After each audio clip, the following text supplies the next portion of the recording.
Karena ternyata di dalam perkembangannya, sebagaimana yang kita tahu di dalam dinamika quotient ini, maka seseorang akan lebih dekat kepada kesuksesan ketika bukan hanya saja dia cerdas secara intelektual, secara pikiran, tapi bagaimana juga dia cerdas secara jiwa atau yang disebut dengan emosional.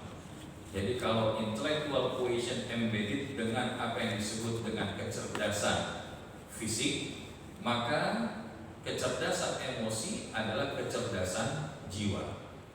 Dan kecerdasan jiwa ini yang disebut dengan kecerdasan nafsani. Seseorang yang dia emosinya lebih bisa dikendalikan, dikontrol, maka mereka inilah orang-orang yang lebih memiliki peluang sukses dibandingkan daripada yang tidak memilikinya.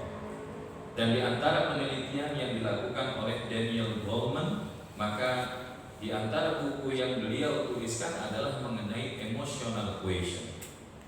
Bahkan di dalam beberapa aktivitas yang dekat dengan aktivitas bekerja kita, seorang dianggap leader yang berkualitas, leader yang betul-betul memiliki kualitas leadership yang bagus, salah satunya ada pada emotional quotient yang ia miliki.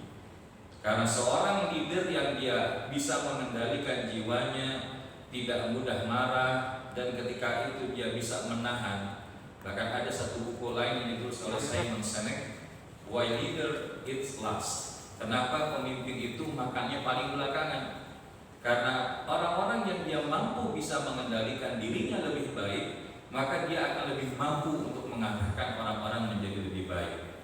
Maka ini pula yang menjadi alasan banyak pemimpin-pemimpin besar yang pernah kita kenal di kehidupan kita hari ini, mereka cenderung menjadi pemimpin yang hebat karena salah satunya kemampuan di dalam mengendalikan emosinya di atas rata-rata. Namun ternyata ini juga bukan menjadi harga mati atau final. Karena setelah kemudian Marshall menemukan lagi apa yang disebut dengan istilah spiritual quotient. Dan ketika di Indonesia kita lebih mengenal penggabungan quotient ini salah satunya oleh Pak Ali Ginanjar dengan pendekatan ESQ, Emotional Spiritual Quotient, yang itu ternyata bersumber kepada rukun iman, kemudian rukun Islam, dan juga bagaimana prinsip ihsan.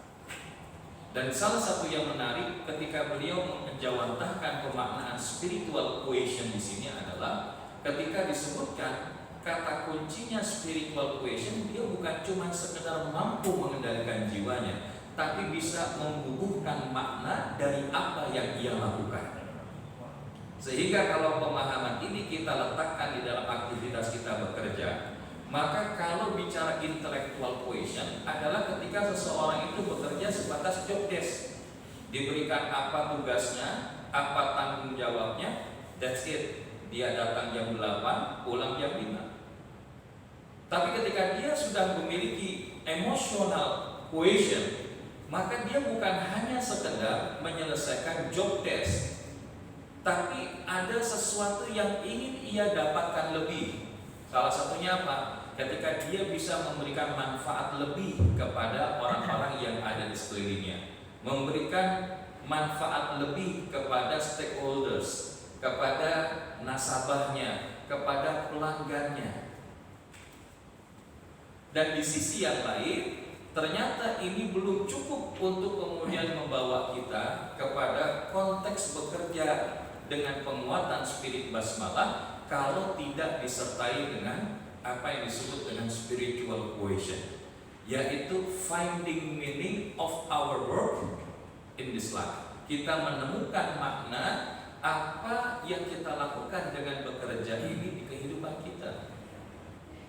Maka kalau bicara tentang menemukan makna ini, maka setidaknya ada salah satu model yang bisa kita pakai, yaitu apa yang kita sebut dengan pure model, PURE model. Dan kalau kita gunakan pure model ini, kenapa kok bicaranya pure model begitu bicara tentang spiritual quotient? Karena spiritual quotient dalam bahasa lainnya adalah meaningful life, meaningful work, meaningful activities. Kita punya pekerjaan, aktivitas hidup yang penuh makna. Karena kata kuncinya di dalam spiritual quotient adalah ruh.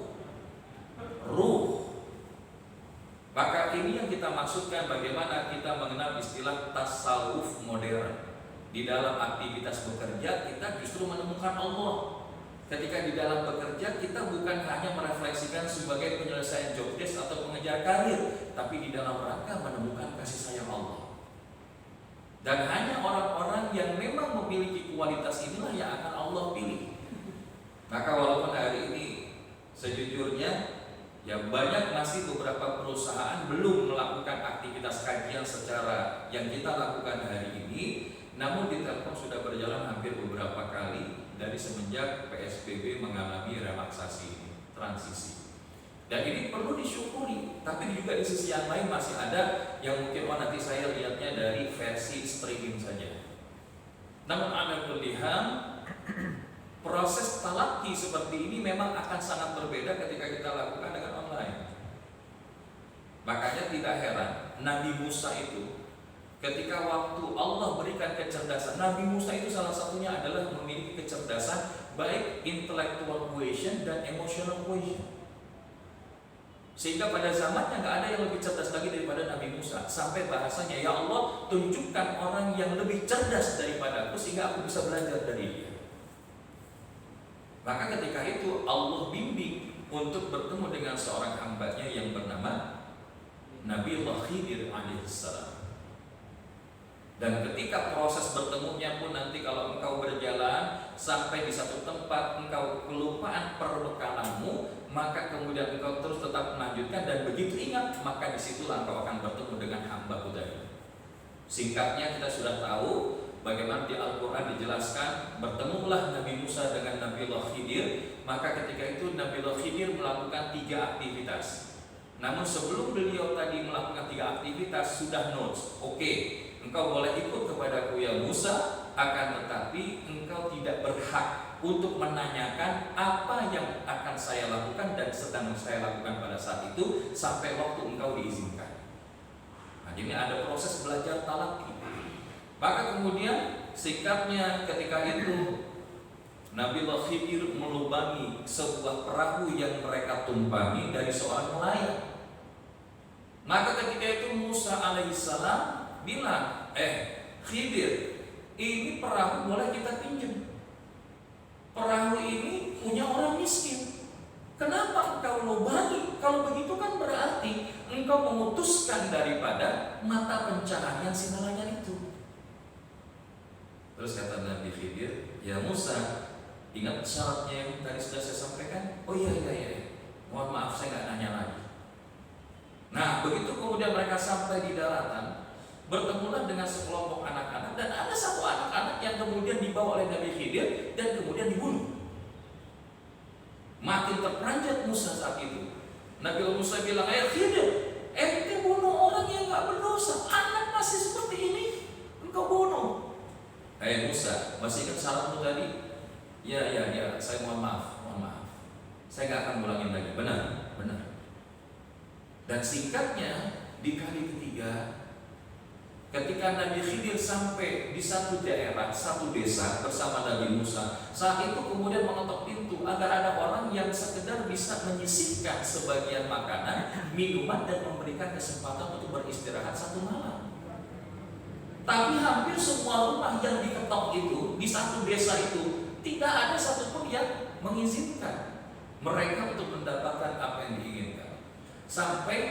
Sampailah mereka di satu daerah atau di satu tempat gubuk begitu, yang sudah mulai reot, mulai rusak, mulai banyak yang hancur daripada tiang-tiang penyangganya. Namun justru Nabi Khidir malah memperbaiki tiang-tiang yang rusak di gubuk tersebut.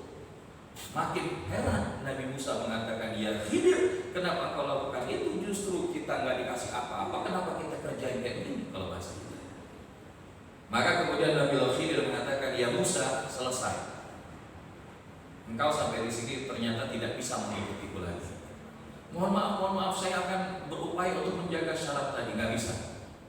Maka ketahuilah ya Musa, bahwa apa yang aku lakukan ini bukanlah karena kehendak diriku, melainkan apa yang Allah perintahkan kepadaku. Yang pertama tadi, kenapa perahu dibolongi? Karena di depan daripada terminal ataupun dermaga yang akan kita tuju, di situ ada seorang raja yang kerajaannya meliputi laut di situ, yang kemudian akan mengambil semua perahu-perahu yang masuk ke dermaga itu. Maka ketika kita bolongi, maka perahu itu nggak akan diambil, dan bagi si nelayan dia bisa mengambil perahu itu dan memperbaikinya dengan mudah. Yang pertama. Yang kedua, kenapa kemudian anak itu saya bunuh? Karena Allah memerintahkan kepadaku bahwa anak ini ketika tumbuh besar nanti akan membawa kekufuran banyak orang, bahkan mengkufurkan kedua orang tuanya. Sementara di situ orang tuanya kelak akan memiliki anak-anak yang soleh dan solehah berikutnya. Jadi ini bukan sebuah keinginan Nabiullah Khidir, tapi ini adalah merupakan daripada perintah yang Allah berikan. Dan kali ketiga, kenapa? Karena pada saat kita membangun gubuk tersebut, maka di bawahnya terdapat harta berharga yang dimiliki oleh orang tua dari si yatim yang punya pondok itu, tapi kemudian orang tuanya lebih dulu meninggal sehingga tidak terurus. Maka ketika anak itu nanti tumbuh besar di pondoknya ini, maka dia akan tetap mendapatkan hak dari harta yang dia miliki. Singkat kata, inilah yang dimaksud dengan kecerdasan spiritual. Jadi kalau dalam pendekatan keyakinan, maka kalau yang disebut dengan intellectual quotient adalah ilmu yakin.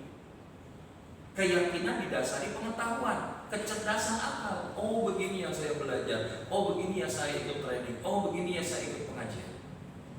Tapi ketika masuk wilayah emotional quotient, maka di situ ada ainul yakin yang membuat dia lebih mantap lagi, karena dia melihat bukan dengan mata fisiknya, tapi basirah, dengan mata jiwa. Dan begitu dia mendekati spiritual quotient, maka spiritual quotient ini disebut dengan hakul yakin, yang dia yakini dengan sebenar-benarnya. Sebagaimana kalau bicara tentang Ka'bah, kalau mereka yang belum pernah ke tanah suci yakin Ka'bah itu ada di Saudi, ada di Mekah. Karena apa? Kata gurunya berdasarkan informasi di buku bahwa Ka'bah itu ada di Masjidil Haram yang ada di Mekah. Ilmu yakin. Tapi begitu kemudian dia lihat televisi, tayangan dari tanah suci, oh di situ ada Ka'bahnya, ainul yakin. Dan ketika kemudian dia mendapatkan kesempatan berangkat ke tanah suci, bertemu langsung di sana, maka disinilah yang disebut dengan hakul yakin. Maka orang-orang yang punya kecerdasan spiritual ini, dialah orang yang sudah melewati fase ainul yakin, ilmu yakin, dan sampai kepada hakul yakin. Dan orang-orang yang seperti ini tidak ada ketakutan, kegelisahan ketika melihat sesuatu, karena yang dia lihat bukan semata yang terlihat, tapi apa yang ada di balik dinding pemahaman. Ketika dia lihat pandemi COVID-19, dia bukan lihat cuma sekedar virus, bukan cuma sekedar new normal, tapi yang dia lihat adalah ada kasih sayang Allah yang sedang Allah berikan kepada kita melalui peristiwa pandemi COVID-19. Maka oleh karenanya Bapak Ibu yang dirahmati Allah, lalu bagaimana agar kita menghadirkan kecerdasan spiritual ini? Bagaimana kita bisa menemukan makna? Nah ini episodenya lumayan. Karena apa? Kalau bicara tadi kembali bahwa di awal kita mendudukkan di manakah kedudukan spiritual quotient, adanya adalah di dalam hati kita. Kalau konteksnya tadi intellectual quotient adalah di dalam pikiran kita, kemudian emotional quotient adalah di dalam pandangan mata dan mata jiwa kita, maka spiritual quotient adalah di dalam mata hati. Dan hati yang bersih inilah yang perlu selalu kita jaga. Karena apa? Innallaha la yanzuru ila suwarikum wa ajsamikum walakin yanzuru ila baina qulubikum wa amalikum. Sungguh Allah tidak melihat kepada rupa, penampilan dan harta kalian, akan tetapi yang Allah lihat adalah hati dan amal-amal kalian. Hati adalah tempat jatuhnya pandangan Allah. Hari ini kita ngaji salah satunya adalah sarana bukan hanya memuaskan pikiran kita, bukan hanya saja memuaskan daripada apa yang kita miliki di dalam jiwa kita, tapi juga memuaskan apa yang ada di dalam hati kita. Maka hati manusia cenderung mengalami satu masa di mana bisa mengalami lusuh, usang. Lantaran apa? Tertetesi dengan noktah-noktah dosa, dengan maksiat, dengan kealfaan kita kepada Allah. Maka hati ini harus terus dijaga kebersihannya, selalu perlu dijernihkan. Puring heart. Bagaimana hati kita selalu terjernihkan. Nah, bagaimana agar menjernihkan hati? Pakai pure model. Nah, pure model ini apa? 4 hal sebagaimana yang terletak dalam kata pure tadi. P-U-R-E. Apa itu P-nya? P-nya adalah purpose. Power of purpose.